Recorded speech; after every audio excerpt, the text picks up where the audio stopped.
Imagine this. You're standing on a world not quite like our own, an Earth before history, before time, before memory. No cities, no fire, no words, only stone and silence. And then something comes, not from above, but from beneath. Not angels, not gods, engineers. What if everything you thought you knew about the origins of humanity was wrong? What if we, humans, were never meant to evolve naturally? What if our creators came from the stars? This is not myth. This is not fantasy. This is a forgotten story carved in stone, whispered in forbidden texts, and buried in the oldest layers of Earth. Welcome to the creators. Were humans engineered by ancient gods? Over 6 million years ago, something happened. In the late Miocene epoch, a time of sweltering heat, vast jungles, and untamed creatures, the human lineage suddenly split from the apes. Scientists call it a divergence, a natural fork in the evolutionary tree. But this divergence wasn't clean. The fossil record doesn't show a slow, steady climb toward humanity. It shows gaps, leaps, missing links, skulls that don't fit, tools that appear too early, and bones that shouldn't exist where they're found. Some paleoanthropologists chalk this up to the chaos of fossilization. Others are not so sure. Because around this very time, between 6 and 7 million years ago, Earth's carbon record flickers. Sudden spikes appear in the isotopic layers. Bursts of burning, strange climate feedbacks, unexplained chemical markers. Some call it coincidence. But what if it was cleanup, a planetary reset, a failed experiment wiped away, leaving only the ingredients to begin again? If you were a civilization trying to reshape a planet, wouldn't you burn the blueprint before starting over? And it gets weirder. Because some of the earliest Homo species appear not in lush forests but in desolate regions. High heat, harsh terrain, environments more like laboratories than birthplaces. Could this divergence, our divergence, have been sparked artificially? Before we answer that, we need to go deeper, beneath the bones, beneath the myths, to the ancient records of Sumer. Long before Babylon, before Egypt, before even the pyramids, there was Sumer. In the cradle of civilization, nestled between the Tigris and Euphrates rivers, the Sumerians built ziggurats, invented writing, and mapped the stars. And on clay tablets older than the Bible, they recorded a name, again and again. Anunnaki. Translated loosely, it means those who came from the heavens to earth. But they weren't just gods in the clouds. These beings had hierarchy, purpose, and a terrifying mission. The tablets speak of genetic manipulation, of beings crafted from clay and essence, of life molded, not born, by the will of higher intelligence. These weren't metaphors. The Sumerians described it in technical terms: birthing chambers, mixing vessels, even celestial measurements of time far beyond their mathematical means. They named Enki and Enlil brothers in conflict, one a creator, the other a destroyer. Their feud shaped early humanity according to these myths, and their reason for coming: gold. Not for wealth, but to save their own atmosphere back on a planet called Nibiru. Too far-fetched. Here's the twist.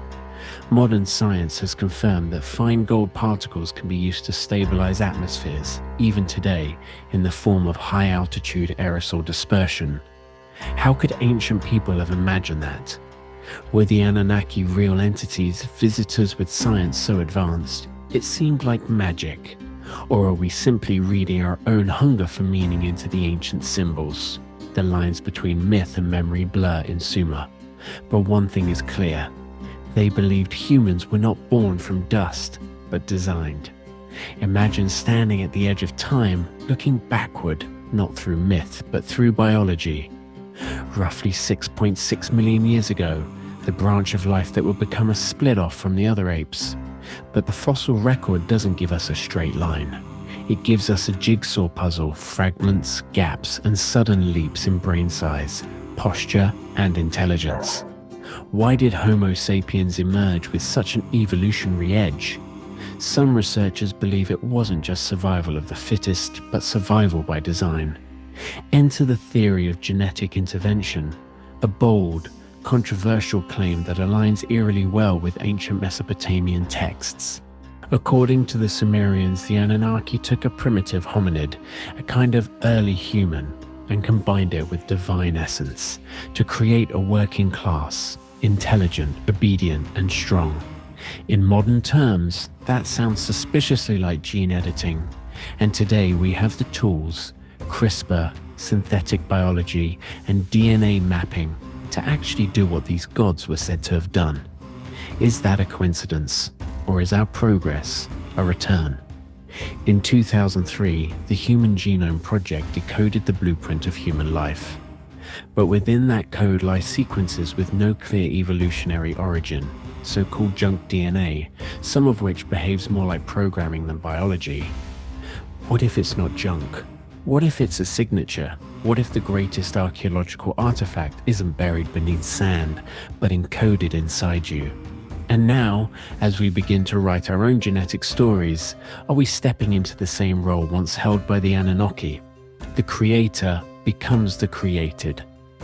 Across ancient cultures, from Sumer to the Dogon of Mali, from Mesoamerica to India, one theme repeats. Beings from the sky came down, taught humanity agriculture, mathematics, writing, and then left. These weren't just myths. They were often described in detail: flying ships, shining suits, glowing weapons. To the ancient Sumerians, they were the Anunnaki, those who came from heaven to earth. The Zulu remember the Nomo, sky people from Sirius. The Hopi speak of the Kachina spirits, who descended and promised to return. Could these all be distorted memories of the same phenomenon? Visits not from gods, but from extraterrestrial engineers? And here's the twist: these stories often don't describe the visitors as all-knowing, all-loving deities. They argue among themselves. They make mistakes. Some rebel. Some even fall in love with humans. They sound familiar, more like flawed creators than perfect gods. In the Book of Enoch, once banned from the Bible, we hear of watchers, heavenly beings who defied divine law, descended to earth, and altered life here forever. They taught humans knowledge they weren't meant to have, and bred with them, producing giants. Was Enoch describing a genetic contamination? A forgotten alien experiment? And when these stories from opposite sides of the planet align, despite the lack of contact between the cultures, we're left with two options. Either it's the world's biggest coincidence, or humanity has a shared memory of something massive. Let's zoom in on one of the biggest mysteries of all human DNA. Roughly 6 to 7 million years ago, our lineage split from the other grey apes. But the fossil trail isn't smooth. It's a zigzag, bursts of sudden change, gaps and leaps in brain size. Some anthropologists call it punctuated equilibrium. Others whisper a different theory. What if our DNA was edited? Here's where it gets strange. In our genome, scientists have found segments that appear anomalous, like fragments inserted without clear evolutionary cause. Some researchers even call them genetic markers with no known function. Others point out the second chromosome, which appears to be two ancestral ape chromosomes fused together. A rare natural event or a signature of design. Ancient Mesopotamian texts describe gods creating humans using clay and the blood of gods, which some interpret as symbolic for genetic material. Think of the parallels shaping life, combining substances, building a worker species. That sounds less like mythology and more like bioengineering. And here's a modern twist. Today, we are doing exactly that with CRISPR, a gene editing tool that lets us cut and reprogram DNA like software code. What took the Anunnaki thousands of years, we now accomplish in labs around the world. So what happens if we follow in their footsteps? Let's place this cosmic puzzle into a timeline. According to ancient Sumerian texts, the Anunnaki arrived on Earth from a planet called Nibiru, described as a celestial body with a long elliptical orbit that passes through our solar system once every 3,600 years. Is this planet real? Astronomers today refer to a hypothetical Planet 9, an as yet unseen giant planet that could explain strange gravitational effects in the outer solar system. Coincidence? Or is science slowly catching up with myth? The Sumerian king lists even detail rulers' hips lasting tens of thousands of years, long before recorded history. Now think about this. Modern humans have been around for approximately 200,000 years. But civilization, cities, writing, all that only appeared 6,000 years ago. What were we doing all that time? Why the massive delay between our physical evolution and our cultural awakening? Some believe we were being watched, maybe even guided by something far older. It's as if the Anunnaki appeared, triggered civilization, and then vanished into myth. But are they truly gone, or just waiting for their return? Look up, because the stars might remember what history forgot. Many ancient cultures, spanning continents and separated by oceans, built their most sacred structures aligned not with the earth but the heavens.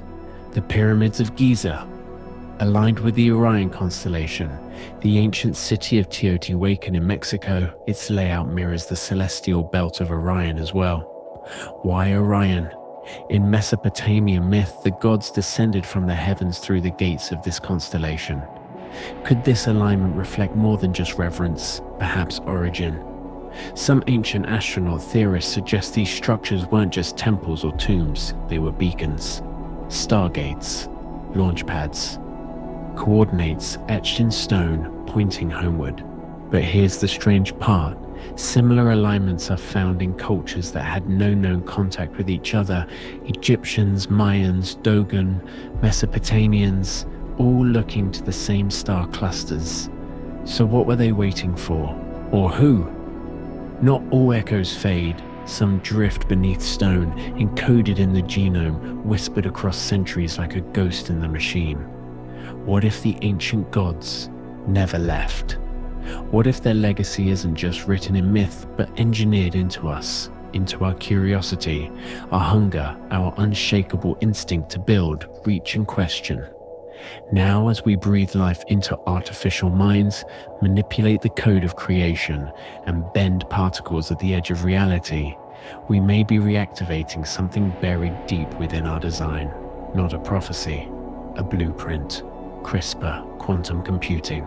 Synthetic biology, these are not inventions, they are keys. And as we use them to unlock the next phase of human evolution, we must ask ourselves, are we creating something new or remembering something ancient?